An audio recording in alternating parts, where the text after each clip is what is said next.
오늘은 대한민국 사우스 코리아의 역사의 기초 출발이랄까요? 를 놓은 세 인물 생각을 해보기 원합니다. 출발이 어떻게 됐는가를 우리가 연구해 보는 것은 굉장히 중요하다고 생각합니다. 왜냐하면은 첫 단추를 껴야 단추가 다 맞듯이 첫 단추가 어떻게 끼워져 있는가 그럼 점검해 볼 필요도 있고, 그런 점에서 제가 최근에 이제 러시아의 우크라이나 침공, 또 중국에서 비롯된 세계 여러 가지 위험들을 생각하면서 언뜻 그런 생각이 났어요. 6.25 때 메가더 장군이 만주 폭격, 핵무기로 만주 폭격하자는 주장을 하다가 당시 대통령이던 트루만한테 잘려서 결국은 전선이 고착되고 현재 휴전선에서 휴전이 됐는데, 그때 만약에 역사라는 게 참 가정이 없습니다만 만약에 메가더의 말대로 됐다면은 중국이 49년에 모택동이 장개석을 몰아내면서 아무래도 여러 가지로 취약한 상태이지 않았겠습니까? 그때 만주를 폭격하고 그러면은 중국이 오늘날 저렇게 됐을까? 나중에 이제 닉슨 독트린, 키신저가 중국을 또 풀어주고 등소평이라는 중국의 또 걸출한 지도자가 중국의 시장 경제를 도입하면서 저렇게 된 여러 가지 원인이 있겠죠. 하여튼 그때 이제 미국은 맨하탄 프로젝트라고 해서 핵무기를 먼저 개발하고 핵무기가 상당히 많이 있었거든요. 근데 소련은 겨우 이제 핵무기 개발에 성공한 그런 단계였기 때문에 3차 대전 트루만이 만약에 메가더와 동조해서 핵 공격을 했다면 3차 대전이 일어날 가능성이 많겠죠. 3차 대전이 일어났더라도 미국이 밀리지는 않지 않겠는가. 그렇다면 동유럽의 공산화, 스탈린이 2차 대전 뒤에 동유럽, 폴란드, 체코, 슬로바키아, 헝가리, 루마니아, 불가리아, 동독, 얼마나 비참한 역사, 1990년 소련이 붕괴할 때까지 거의 50년 가까이 동유럽이 공산주의 철의 장막이라는 거예요. 안에서 신음했잖아요. 이런 일들이 또 없을 수도 있지 않을까, 그런 생각인데요. 여하튼 그래서 그때 과연 왜 핵공격이 일어나지 않았는가. 그리고 우리나라 사우스 코리아의 기초, 출발이 어떻게 됐는가, 이런 것을 확인하기 위해서 이 세 인물, 메가더 장군, 그리고 트루만 대통령, 그 다음에 우리 이승만 대통령, 세 사람에 대해서 심도 있게 이렇게 들여다봤는데, 참 공부하는 것처럼 유익한 일이 없다. 전에 공부하기 전에는 오리무중 안개 속 같던 일들이 공부를 하니까 정리가 딱 되는데 참 행복했다고 할까요? 우선 이승만 대통령이 1875년 생이고 90세 65년, 1965년에 죽었죠. 그 다음에 메가더가 5년 뒤, 이승만 대통령 태어난 5년 뒤인 1880년에 태어나서 이승만 대통령이 죽기 1년 전 1964년에 84세로 죽었습니다. 트루만 대통령은 메가다보다 4년 뒤에 1884년에 태어나서 88세 1972년에 죽었죠. 그러니까 이 세 분이 비슷한 때 태어나서 비슷한 때 죽었다고 할까요? 다 뭐 장수한 편이요. 그 세 사람 가운데 이제 뭐 사우스 코리아에 관해서 대한민국 출발 선상에 제일 중요한 인물은 아무래도 이승만 대통령이죠. 이승만 대통령이 황해도의 몰락한 양반, 뭐 양녕대군 16대 손이라고 하는데 그렇게 뭐 가난한 편은 아니었던 것 같은데 태어났어요. 셋째 아들로 태어났는데 위에 두 형이 뭐 죽고 그래서 실제로 장손이면서 아버지가 5대 독자였다고 하니까 이승만이 6대 독자로 자란 거죠. 그래서 서당 다니고 과거를 보는데 당시에 뭐 과거가 공부만 잘한다고 붙는 그런 시대는 아니었기 때문에 낙방하고 그랬다는 거예요. 그래서 결국은 신문명이 막 들어올 때니까 1975년생이니까 일본 강화조약, 그 다음에 뭐 미국과 강화조약, 그 다음에 뭐 선교사들이 막 몰려올 때지 않습니까? 그래서 이 서울로 이사를 왔을 때 그 배제 학당, 아펜젤러 감리교 쪽이죠. 그 선교사가 세운 배제 학당에 나가서 뭐 영어 공부를 열심히 해서 아펜젤러의 뭐 수제자였다. 그런 얘기를 해요. 그러면서 이제 배제학당 당시에도 뭐 연설을 상당히 잘했고, 구한말 때 독립협회 쪽에 가담해서 독립을 고취하는 그런 연설에 앞장서고 두각을 나타내는 그런 사람이었습니다. 근데 이제 그러다가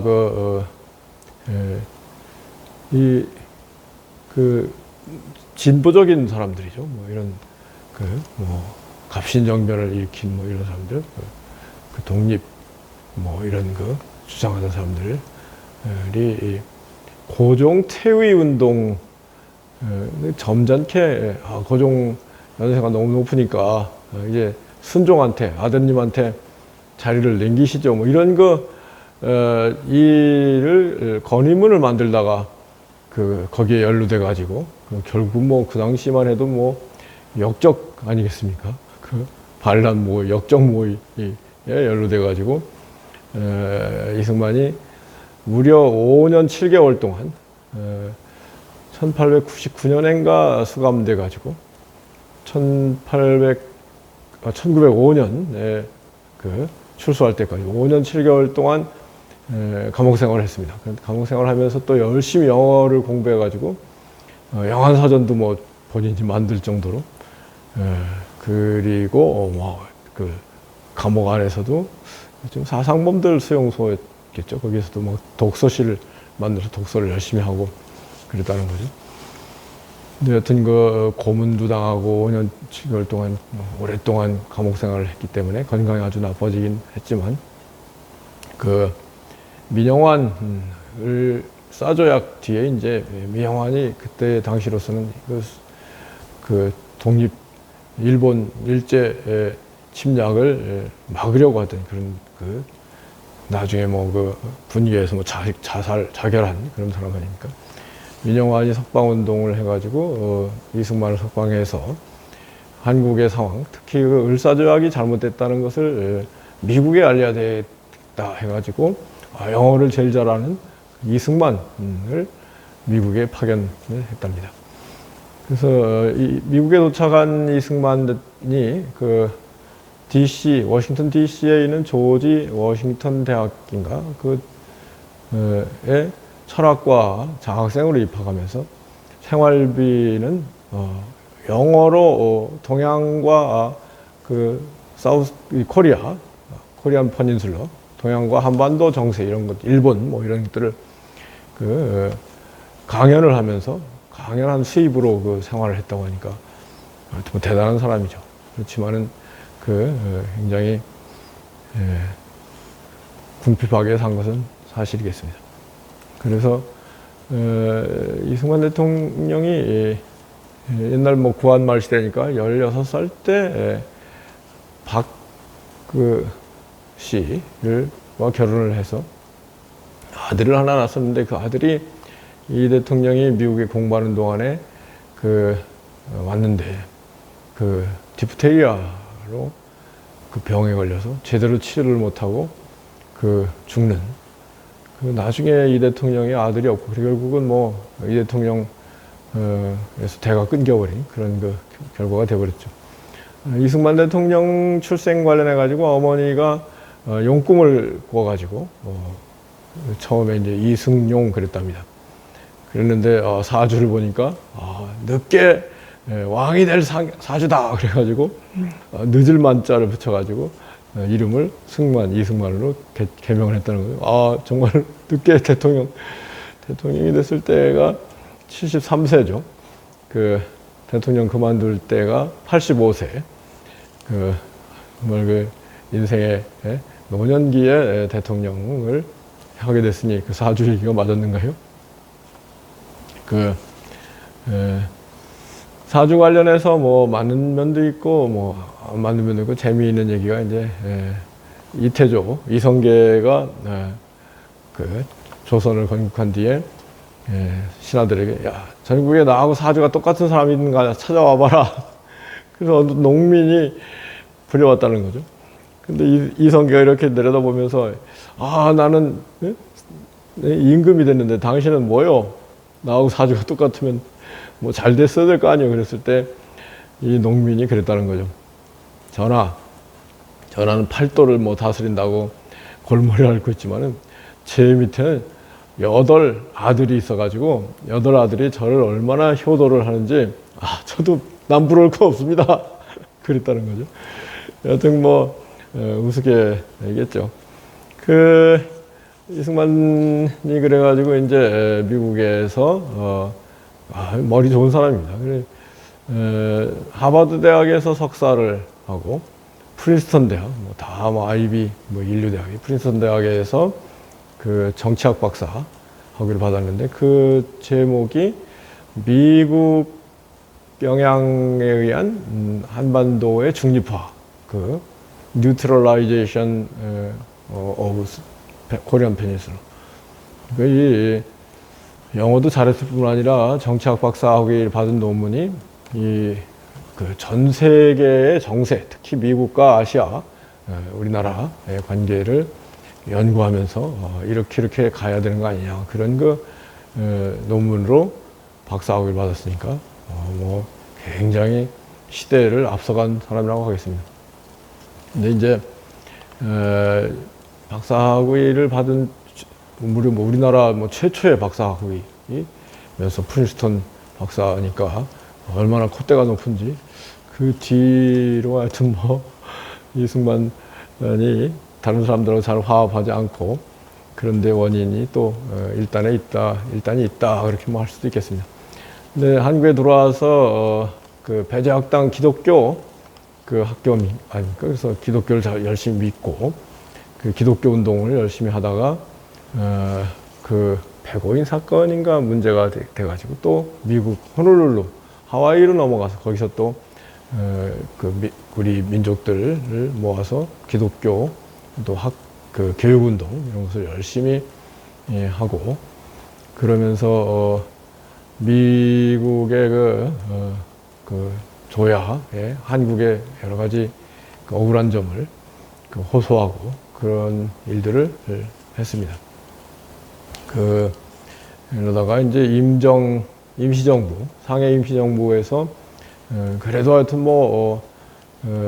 외교, 그리고 미국 이런 쪽은 이승만이 최고다 해가지고 이승만을 상해 임정 초대 외무장관, 그리고 초대 집정총재, 프레지던트로 번역을 하면서 문제가 됐다고 하는데, 여하튼 그런 국무총리, 프레지던트, 집정총재를 맡겨가지고 이승만이 그 자격으로 미국 조야에 호소를 하고, 또 이제 1차 대전 끝나고 나서 이제 국제연맹에서 민족 자결주의가 대두됐을 때 그 한국 독립을 위해서 또 스위스까지 가서 국제연맹 회의 때 뭐 이렇게 호소를 하려고 했는데 잘 안 됐고, 근데 그때 이제 프란체스카, 오스트리아의 프란체스카 여사를 만나서 나중에 한 5년 뒤인가요? 그 1940년에 그 결혼을 하는, 40년이면은 벌써 60세, 34년이니까 60세에 59세 때 재혼을 하는 그런 일이 있었습니다. 그러면서 이제 일본이 계속해서 침략의 야욕을 막 드러내면서 만주사변을 일으키고 중일전쟁을 일으키고 하는 것을 보고 이승만이 책을 한 권 썼는데, 일본의 침략 야욕이 끝이 없을 것이고 결국은 미국도 침략할 것이다, 뭐 이런 취지의 책을 썼는데, 그때까지만 해도 거들떠보지도 않았는데 정말로 진주만 기습이 일어나면서 이승만이라는 사람이 보통 사람이 아니구나, 예언자 아니냐 하면서 막 베스트셀러까지 됐다는 거죠. 근데 그때 이승만뿐만 아니라 그렇게 일본의 미국 침략 가능성을 그렇게 예언한 학자들이 몇 명 있었다는 거죠. 여하튼 이승만이 그러면서 이제 미국에서 좀 더 이 사람 얘기는 비중 있게 들어야 되겠다, 뭐 이런 상황이 됐고, 그러면서 이제 프랭클린 루스벨트 FDR에게 호소하고 그래서 카이로 선언 때 장개석하고도 이승만하고 친했습니다. 그 카이로 선언에서 한반도를 독립시킬 것을 뭐 이렇게 선언하고 그러지 않습니까? 그랬는데 이제 2차 대전 말기에 이제 얄타 회담에서 조금 소련이 끼어들면서 소련과 미국이 한국을 위임 통치, 일종의 신탁 통치죠, 뭐 이런 합의가 된 것 같습니다. 근데 이제 얄타 회담이 1945년 2월인가 이루어졌는데, 그 뒤에 한 달 뒤에 FDR이 죽습니다. 여기서 이제 트루만이, 부통령이던 트루만이 대통령이 되는데, 트루만이 중요하게 역사의 전면에 등장하는 거죠.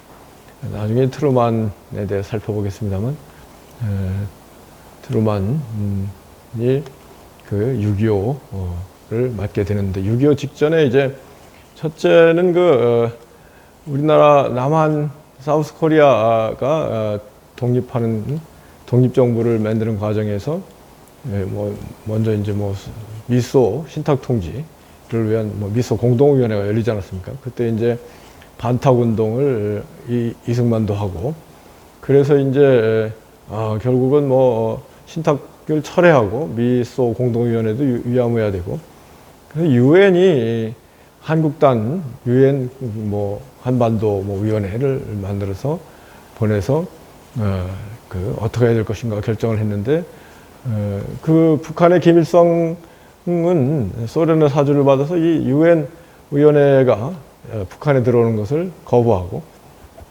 그래서 남한만 돌아다니면서 결국은 남한 단독 정부를 세울 수밖에 없다 해가지고 48년 5월 10일 날 초대 국회의원 선거를, 재헌 의원 선거가 이루어졌죠. 그때 이제 여러분 다 아시다시피 김규식 이런 사람들은 이 분단이라는 게 말이 되느냐, 김일성을 만나서 통일의 길을 찾아보자 그랬는데, 이승만은 이런 상황에 소련이 사주를 해서 김일성이 북한을 공고히 지배하고 있는 상황에서 남북 통일은 지금 불가능하다. 결국은 남한만의 단독 정부를 해야 된다는 게 역사의 흐름이다. 이런 전체 세계사적인 배경하에서 한반도의 역사의 흐름을 가장 잘 읽을 수 있던 사람이 이승만입니다. 그래서 결국은 이승만이 재헌의회 본인도 당선이 되고 재헌의회가 열렸을 때 유명한 얘기가 있지 않습니까? 이승만이 1948년에 73세로서 최고령자가 돼서 당연히 의장이 돼가지고 그 재헌의회를 개원하면서 의원 가운데 이은영 목사님 계시니까 나와서 기도하십시오. 그래가지고 이은영 목사가 나와서 하나님 감사합니다. 뭐 아멘, 예수님을 기도 아멘. 그게 다 재헌의회 의사롭게 다 기록이 돼 있다는 거죠.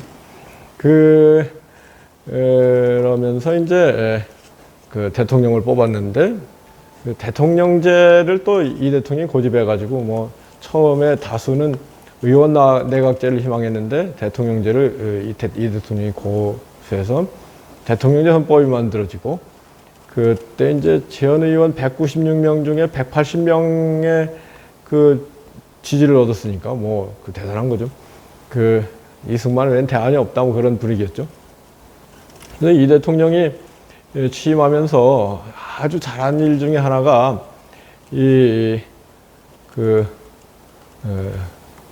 농림부 장관을 조봉암, 조금 진보적인 좌익 계열의 조봉암을 장관으로 임명했는데 그 결국은 한민당 그 지주들 세력을 조금 꺾기 위해서 그랬다는 얘기도 있습니다만 여하튼 그래서 조봉암으로 하여금 토지개혁, 농지개혁을 실시해가지고 농민들이 역시 이승만이다, 역시 대한민국이 좋다, 뭐 이런 농민들이 민심이 정부를 향하는. 그래서 이제 6.25가 일어났을 때 남노당 대표였던 박헌영이 6.25 전쟁만 일어나면 남한 금방 뒤집어집니다 그랬는데 안 뒤집어지고 농민들이 똘똘 뭉쳐서 오히려 대항하고 그러면서 반격하고 지금 현재가 된 그런 측면이 있고 참 조봉암이라는 사람을 근데 이제 나중에 또 조봉암이 대통령 선거 출마하고 그러니까 이승만이가 위협을 느껴가지고 결국은 또 조봉암을 공산당으로 몰아서 사형시켜버리는 그런 여하튼 이승만 대통령이 그때까지 정말 기독교 정신을 바탕으로 해서 또 세계 정세를 이렇게 봐가면서 대통령 일을 하는 거예요. 그러면서 1949년에 이제 중국 공산화가 이루어지지 않았습니까? 그런데 미국이 트루만 대통령이 갑자기 한반도에서 미군을 뺀다는 그런 빼가려고 할 때 이승만 대통령이 강력하게 반대했다는 거죠. 당신들 나가면 무조건 한반도에 전쟁이 일어납니다. 그렇게 강력히 경고를 했는데도 불구하고 미군이 철수하고 또 더 심각한 문제는 1950년 초에 국무장관 세크리터리 오브 스테이트인가요? 어떤 애치슨 라인을 공식적으로 선언한 건 아니라고 하던데 애치슨 라인을 그으면서 알류샨 열도, 일본 열도, 필리핀 열도 이렇게 그어서 사우스 코리아와 대만을 미국의 방어 영역에서 제외를 해버리니까 김일성이 얼싸좋다 하고 6.25를 일으켰다는 건데요. 근데 애치슨 라인이 아니었더라도 그 전에 벌써 김일성이는 남침 준비를 다 하고 있었다는 거죠. 근데 하여튼 6.25가 일어나니까 트루만이 깜짝 놀래가지고 이승만이 미군 빼면은 전쟁이 일어난다고 그렇게 반대를 했는데 내가 미군을 빼가지고 이게 전쟁이 났구나 해가지고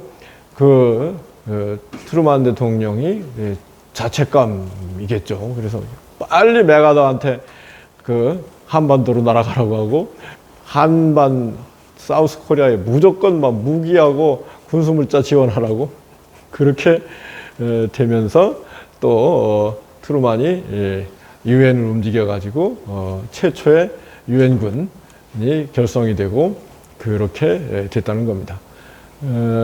트루만이 뭐 대개 뭐 미국 사람들이 이 유럽, 친유럽, 그 유럽 위주로 뭐 마샬 플랜 뭐 이런 것을 하면서 이 동아시아 문제는 좀 소홀히 한 거죠.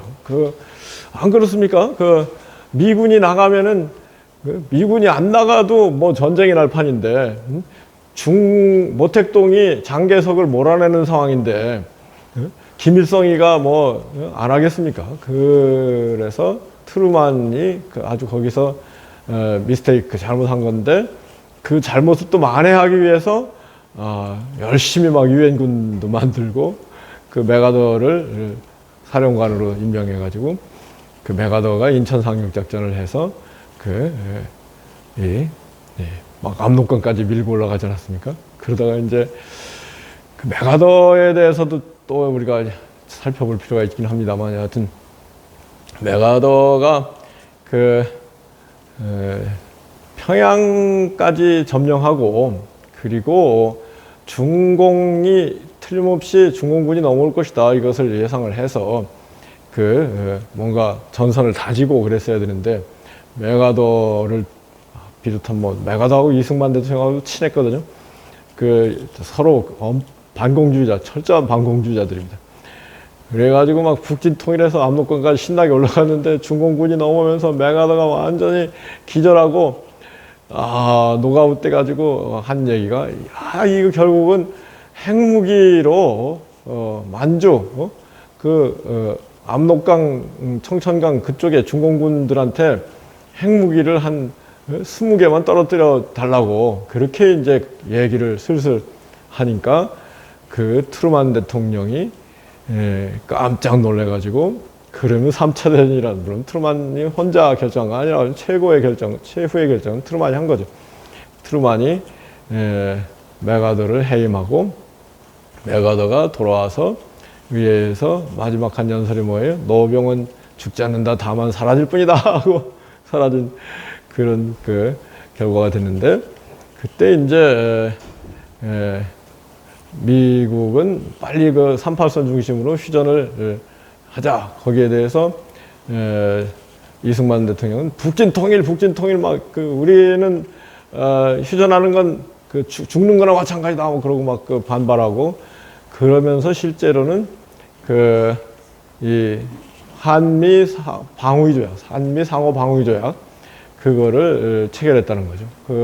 이 대통령도 결국은 휴전할 수밖에 없다는 세계 정세를 읽었는데 한미 상호 방위 조약을 튼튼하게 맺은 다음에 휴전이 돼야 된다.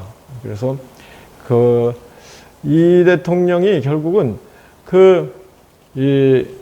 이때까지 휴전 때까지는 세계 정세를 바탕으로 해서 우리 한반도 사우스 코리아에 나가야 될 길을 잘 이렇게 파악을 해서 아주 현명하게 대처하고 그래서 결국은 대한민국의 초석을 다지고 자유민주주의를 기초로 한 이 대통령이 미국 통이니까요.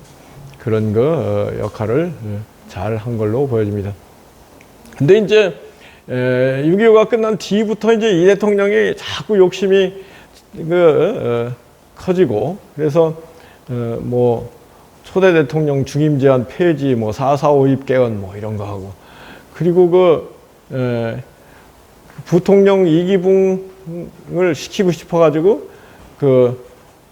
결국은 3.15 부정선거 60년에 3.15 부정선거를 하면서 3.15 부정선거에 대해서 이제 결국은 국민들이 들고 일어난 4.19에 의해서 이승만이 하야해서 결국은 하와이로 가 있다가 5년 뒤에 불행하게 죽는 그런 일생을 마쳤습니다만 여하튼 이번에 제가 이승만에 대해서 공부하면서 알게 된 거는 전에는 부정적인 생각이 많았었는데 이승만 대통령이 그래도 이승만이다. 휴전 때까지는 이승만이 생각한 대로 한반도가 움직였다. 역시 세계 정세를 기초로 해서 한반도 문제를 봐야 된다. 판단이 정확한 것이다. 그래서 지금 우리나라가 윤 대통령이 나토 초청국으로 갔다 오고 그랬습니다만, 서야 될 위치, 결국은 우리나라가 방위를 굳건히 하기 위해서는 결국은 처음에 이 대통령이 49년에 미군 철수하면 한반도에 무조건 전쟁 납니다. 그렇게 얘기를 했듯이 지금도 우리가 그런 여러 가지 그 경험을 바탕으로 해서 외교 그런 걸 잘 펼쳐나갈 필요가 있는 상황이다 생각합니다. 오늘은 여기까지 하고 다음 시간에 맥아더와 트루만의 관계, 또 그 두 사람이 한반도에 미친 영향, 이런 거에 대해서 생각해 보도록 하겠습니다.